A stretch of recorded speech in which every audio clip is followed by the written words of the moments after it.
Diesel, the devious engine, had played one trick too many. Having nearly gotten Boko and his passengers into a serious accident, Diesel was relocated to the scrapyard to be far away from the other engine.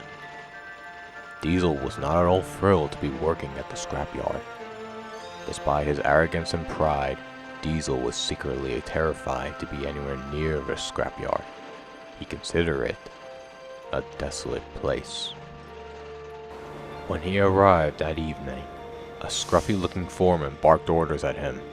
"You're on night duty tonight. Do as you're told and we won't have any trouble."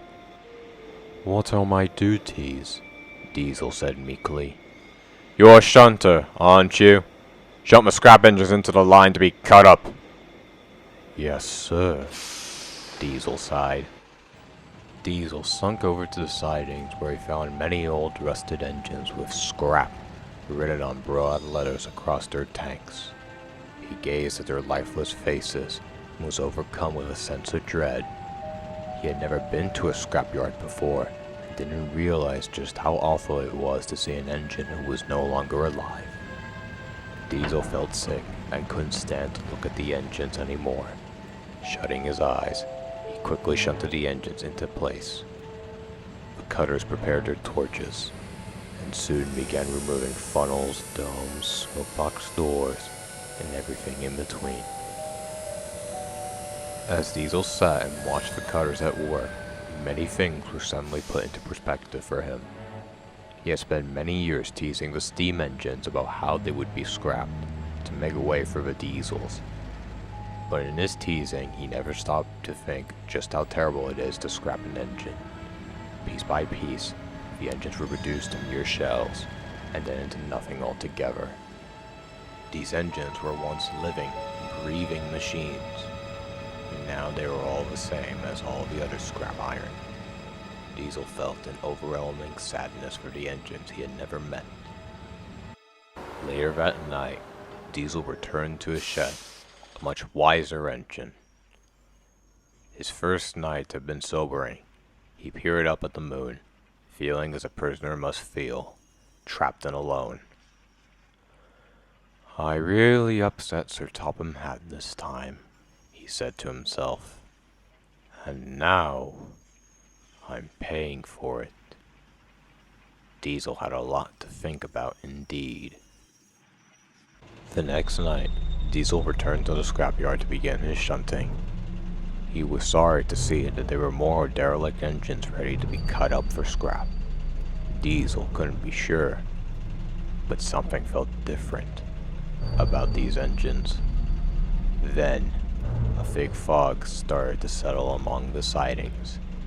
The moonlight reflected eerily off the rusted boilers of the scrap engines. Diesel heard what sounded like a faint whisper echoing from the bowels of the old engines. Diesel listened intently as the whispers grew louder. As the words became clearer, he felt a chill run down his back. "You did this. You did this. You did this," the echoes called. "What did I do?"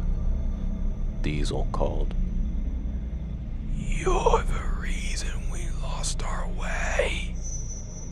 "But I never said anyone for scrap," he cried. "You wished it on us, and you should be ashamed. We were steam engines you tricked, and your tricks made us lose our lives. I'm sorry if I made any steam engine fall off the path. I promise I will never do it again. Don't forget that one day you'll be scrapped too." Then, the whisper ceased, and the yard felt silent. The old engine stood tall against the night sky in their last stand against Diesel. Diesel didn't know what to say, but he knew that he needed to leave. Without speaking to anyone, he slunk silently away into the night. He didn't know where he was going or what he would do, but anything was better than facing his demons in the cold, damp sightings of the scrapyard.